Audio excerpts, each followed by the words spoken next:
Hello everyone. In previous lecture we discussed about the Newland law of octave. So today we discuss about limitations of Newland's octave. Already हम इसकी limitations previous lecture में discuss कर चुके हैं, लेकिन एक बार इसको again हम थोड़ा सा देख लें.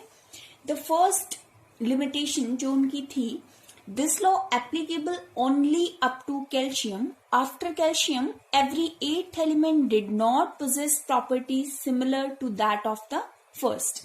जैसा कि हमने न्यूलैंड लॉ ऑफ ऑक्टेव बनाया, उस लॉ के अंदर जो एक सीक्वेंस बना था कि हर एट्थ एलिमेंट जो है वो फर्स्ट एलिमेंट की प्रॉपर्टीज की कॉपी होगा, उनकी प्रॉपर्टीज सेम होंगी, बट कैल्शियम के बाद ये जो फॉर्मेट है ये एप्लीकेबल नहीं था. तो इसीलिए सबसे बड़ी लिमिटेशन थी, बिकॉज उस टाइम तक 56 एलिमेंट्स जो हैं वो डिस्कवर हो चुके थे, but up to calcium there are only 22 elements जो हैं उनका एक पर्टिकुलर अरेंजमेंट बनाया गया था, बाकियों के लिए कोई भी अरेंजमेंट या सीक्वेंस अवेलेबल नहीं था. After that, the second limitation is Newlands assumed that only 56 elements existed in nature and no more elements would be discovered in future. उनका जो सबसे बड़ा एक और लिमिटेशन था वो ये था कि जब उन्होंने ये अरेंजमेंट बनाया उस टाइम तक 56 एलिमेंट्स जो हैं वो डिस्कवर हो चुके थे, बट उनको ये लगता था कि ये मैक्सिमम है, इसके बाद कोई न्यू एलिमेंट जो है वो डिस्कवर नहीं होंगे. But after some time within 2 और 3 years बहुत सारे और एलिमेंट्स जो हैं वो डिस्कवर हुए, जिनके लिए उन्होंने अपने पीरियोडिक टेबल में कोई भी पर्टिकुलर स्पेस जो है वो नहीं छोड़ा हुआ था. तो ये उनका एक सेकेंड लिमिटेशन था. After that the third one is Newland put 2 elements on the same position but they are unlike. आपने जब न्यूलैंड हमने डिस्कस किया, लॉ डिस्कस किया, उनका अरेंजमेंट डिस्कस किया, वहां पे आपने देखा होगा जो 2 और 3 प्लेसेस पे ऐसा किया था उन्होंने कि 2 एलिमेंट्स को एक साथ रखा हुआ था. So that is very wrong arrangement because the elements are unlike but they put on the same slot same place. So ये एक कोई प्रॉपर अरेंजमेंट नहीं था, एक जस्टिफाइड उनके पास एक्सप्लेनेशन भी नहीं था. दैट्स वाई ये जो लॉ था उनका वो फेल हो गया. So these are 3 limitations about the Newlands octave. Clear? So अब हम बात करते हैं नेक्स्ट अर्लियर अटेम्प्ट की, that is Mendeleev's periodic classification. Before starting Mendeleev periodic classification, Mendeleev जो थे जब उन्होंने ये एक अरेंजमेंट दिया था, देन टोटल 63 एलिमेंट्स जो हैं वो डिस्कवर हो चुके थे. This arrangement is given in 1869 by Mendeleev. Clear? So Mendeleev जो थे वो एक रशियन केमिस्ट थे और उन्होंने क्या किया, जो अर्लियर अटेम्प्ट हो चुके थे उनसे पहले जिन साइंटिस्ट ने एक अरेंजमेंट दिया था, लाइक न्यूलैंड, डॉबनियर और लेवोजियर को हम कंसीडर नहीं करते हैं, बट ऑलरेडी जो 2 अटेम्प्ट हो चुके थे उन दोनों अटेम्प्ट से एक कंक्लूजन निकाल के उसमें अपना लॉजिक जो है उन्होंने मिक्स किया. मींस उनका ये जो एक क्लासिफिकेशन था ये बहुत ही पॉपुलर था. सेकेंडली ये एक कॉम्बिनेशन था प्रीवियस अटेम्प्ट्स का. सो ये जो एक अरेंजमेंट था ये काफी हद तक जो हम eight present modern periodic law पढ़ते हैं, कहीं ना कहीं उसका जो डेरिवेशन है वो भी वहीं से हुआ है, उसका जो आइडिया है वो मेंडलीव के पीरियोडिक टेबल से ही मिला है. So how? तो सबसे पहले इसको हम डिस्कस करना स्टार्ट करते हैं. सबसे पहली चीज कि ये जो पीरियोडिक टेबल है, मेंडलीव पीरियोडिक टेबल है, पीरियोडिक क्लासिफिकेशन है, इसका बेस क्या है? तो जैसा कि हमने अर्लियर अटेम्प्ट्स में देखा, जितने भी साइंटिस्ट थे उन सब ने एटॉमिक मासेस के बेस पे अरेंज किया था. सिमिलरली यहाँ पे भी मेंडलीव ने जितने भी एलिमेंट्स थे उनको उनके एटॉमिक मासेस के बेस पे अरेंज किया था. When Mendeleev started his work 63 elements were known. He tried putting the elements in order of their atomic masses. Secondly, उन्होंने ये चीज भी ध्यान में रखी कि जो सेम प्रॉपर्टीज वाले एलिमेंट हैं वो एक ही ग्रुप में आए. He also examined the relationship between the atomic masses of elements and their physical and chemical properties. उन्होंने इस बात का पूरा ध्यान रखा कि जो फिजिकल और केमिकल प्रॉपर्टीज हैं एलिमेंट्स की, जिनकी सेम है, वो सेम ग्रुप में आए, बट उनका जो एटॉमिक मास है वो भी एक इंक्रीजिंग पैटर्न में रहना चाहिए। तो ये उनका जो बेस था क्लासिफिकेशन का वो था। अब अगर हम बात करते हैं इनके लॉ की, जैसा कि हमने पहले भी डिस्कस किया था कि जो लॉ की स्टेटमेंट होती है उसको हम अपने अकॉर्डिंगली मॉडिफाई नहीं कर सकते। मेंडलीव की जो थ्योरी थी उसके लिए मेंडलीव पीरियोडिक टेबल बनाया जो उन्होंने, उसमें उन्होंने क्या किया, Mendeleev periodic table contain vertical columns called groups and horizontal row called periods. उन्होंने जो वर्टिकल कॉलम्स बनाए उनको नाम दिया ग्रुप्स का, और जो हॉरिजॉन्टल रोज बनाई उनको उन्होंने नाम दिया पीरियड्स का। क्लियर? तो उनका जो लॉ है, अगर हम लॉ देखें, उनका लॉ की स्टेटमेंट है, the properties of elements are a periodic function of their atomic masses.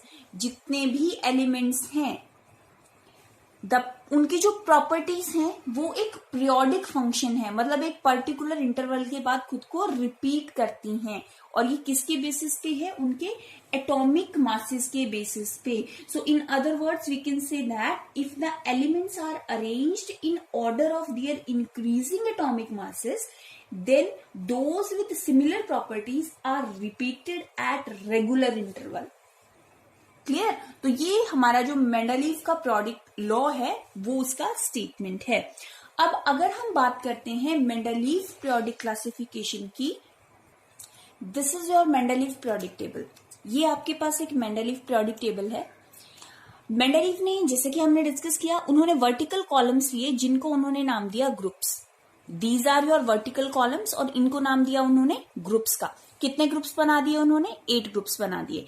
जो हॉरिजॉन्टल लाइन थी उनको उन्होंने नाम दिया पीरियड्स का। तो यहाँ पे कितने पीरियड्स हो गए उनके अकॉर्डिंग? 6 पीरियड्स जो थे वो प्रेजेंट थे। क्लियर? अब ये जो अरेंजमेंट था, इसके साथ साथ उन्होंने यहाँ पे ऑक्साइड और हाइड्राइड के लिए कुछ फॉर्मेट बताया।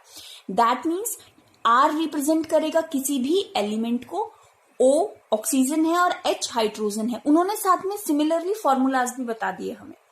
क्लियर? अब उसके साथ साथ उन्होंने कैसे इसको सारी चीजों को अरेंज किया। हाइड्रोजन के बाद मास आता है लिथियम का। और जो प्रॉपर्टीज हैं हाइड्रोजन और लिथियम की, दोनों की सिमिलर हैं। सो बिकॉज ऑफ दैट उन्होंने क्या किया, हाइड्रोजन के नीचे लिथियम को प्लेस किया, क्योंकि सेम ग्रुप के एलिमेंट्स की प्रॉपर्टी सेम होनी चाहिए। तो उन्होंने हाइड्रोजन के नीचे लिथियम को पुट ऑन किया, उसके बाद सिमिलरली सोडियम। और अगर हम देखें इनके मासेस भी इंक्रीज हो रहे हैं, 1 के बाद 6, 9, 10, 12, 14, 15, 18। सो इस तरह से उन्होंने एक अरेंजमेंट बनाया जिसको हम मेंडलीव पीरियोडिक टेबल भी बोलते हैं। मेंडलीव पीरियोडिक टेबल की एक सबसे बड़ी जो क्वालिटी थी, जो एक सबसे बड़ी अचीवमेंट थी, वो ये था कि Mendeleev left vacancies in his periodic table for a number of elements which were unknown but which he expected to be discovered later. उनको उम्मीद थी कि बहुत सारे ऐसे एलिमेंट्स हैं जो बाद में डिस्कवर होंगे, तो उसके लिए उन्होंने ऑलरेडी एक पर्टिकुलर स्पेस जो था वहां पे छोड़ा हुआ था। Secondly, he named them by prefixing a Sanskrit numeral eka. उन्होंने जो अनडिस्कवर्ड एलिमेंट थे उनके लिए जो स्पेस छोड़ा था वहां पे उन्होंने क्या किया, उनके लिए इमेजिनरी नेम्स दिए। और ये इमेजिनरी नेम्स जो थे that comes from Sanskrit word एका। एका मीन्स होता है 1। लाइक उन्होंने बोला कि जितने भी एलिमेंट्स हैं जो डिस्कवर्ड नहीं है उनके आगे आप एक प्रीफिक्स लगा दीजिए, और वो प्रीफिक्स जो है वो क्या होगा, एका। कैसे? अब इसके लिए हम एक एग्जाम्पल कंसीडर करते हैं, जैसे कि प्रॉपर्टीज फॉर एग्जाम्पल एक पर्टिकुलर ग्रुप की सेम है, राइट, लेकिन उसके कुछ एलिमेंट्स जो हैं डिस्कवर नहीं हुए, तो उनको हम उनके जो रिलेटिव एलिमेंट्स हैं उनके नाम के साथ एक्सप्लेन कर सकते हैं। हाउ? हम एक यहाँ पे एग्जाम्पल कंसीडर करते हैं। For example scandium, gallium and germanium. Scandium, gallium and germanium discovered later had properties similar to eka boron, eka aluminium and eka silicon. That means ये और ये तीनों एलिमेंट्स जो हैं वो बाद में डिस्कवर हुए थे। क्लियर। जब मेंडलीव पीरियोडिक टेबल उनका जो बेसिक मॉडल था उस टाइम तक ये तीनों डिस्कवर नहीं थे, तो लेकिन उनको पहले से ही पता था कि कुछ ऐसे एलिमेंट्स हो सकते हैं जिनकी प्रॉपर्टीज बोरोन, एल्यूमिनियम और सिलिकॉन से सिमिलर हो सकती हैं।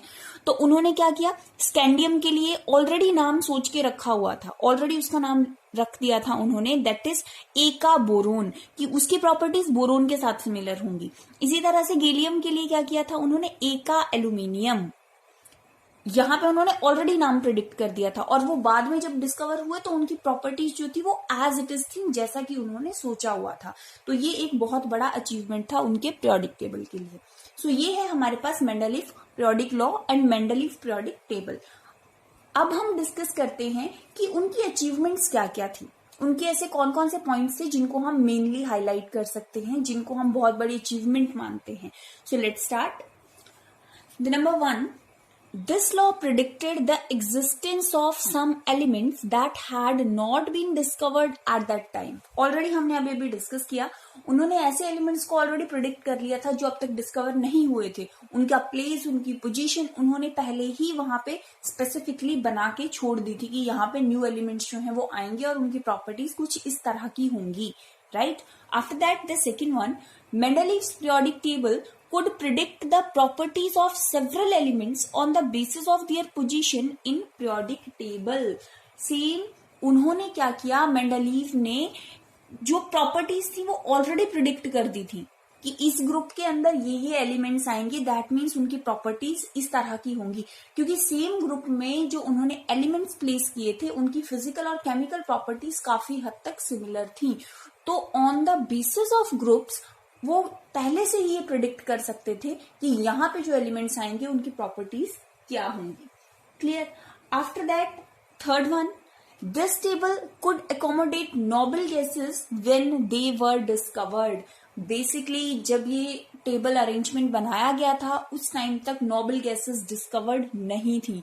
What are noble gases? Noble gases जो हैं उनको at present modern periodic table में हम लास्ट ग्रुप में रखते हैं, और ये ऐसी गैसेस हैं जो किसी के साथ भी रिएक्ट नहीं करती हैं, बिकॉज इनकी जो वैलेंसी है दैट इज 0, क्लियर। सो जो मेंडलीव पीरियोडिक टेबल था उसने इनके लिए, इनको जब बाद में ये लेटर ऑन डिस्कवर हुई तो उनके लिए एक अलग से ही ग्रुप बना दिया, बोला कि ये उस अलग ग्रुप में ही एग्जिस्ट करेंगी।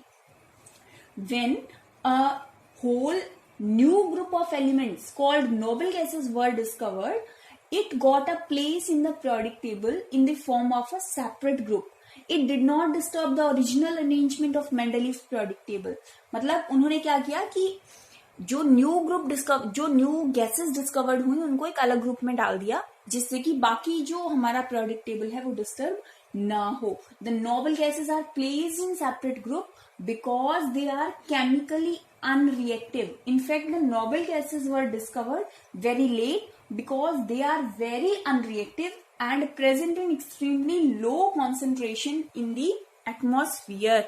Atmosphere में भी कम है, ठीक है। सेकेंडली वो किसी के साथ रिएक्ट नहीं करती हैं, अलग से रहती हैं, दैट्स वाई वो बहुत बाद में डिस्कवर हुई, और वो किसी के साथ रिएक्ट नहीं करती हैं, दैट्स वाई उनको हमने एक अलग ग्रुप में रख दिया। तो ये मेंडलीव की एक बहुत बड़ी अचीवमेंट थी। उसके बाद हम बात करते हैं लिमिटेशंस की। लिमिटेशंस मीन्स इस पीरियोडिक टेबल में क्या क्या कमियां थी, क्या क्या लिमिटेशंस थी। Very first limitation, position of hydrogen is not satisfied, unsatisfied थी उसकी पोजीशन। हाइड्रोजन की पोजीशन वो अभी जो मॉडर्न पीरियोडिक टेबल हम डिस्कस करते हैं उसमें भी एक तरह से लिमिटेशन ही है।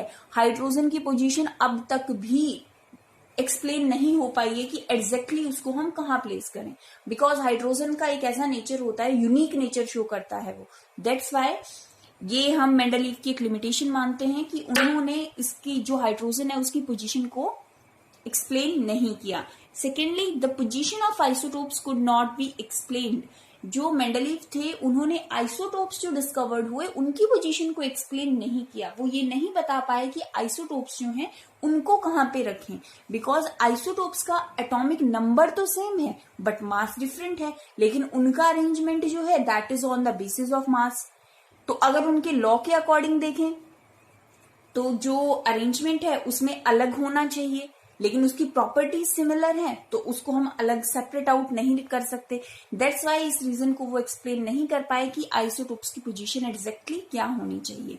After that, wrong order of atomic masses of some elements could not be explained. उन्होंने बहुत सारे ऐसे एलिमेंट्स का अरेंजमेंट बनाया जिसमें एटॉमिक मासेस जो थे उनका रॉन्ग ऑर्डर था, वो प्रॉपर नहीं था। That is not proper. इसके लिए मैं एक एग्जाम्पल कंसीडर करती हूँ।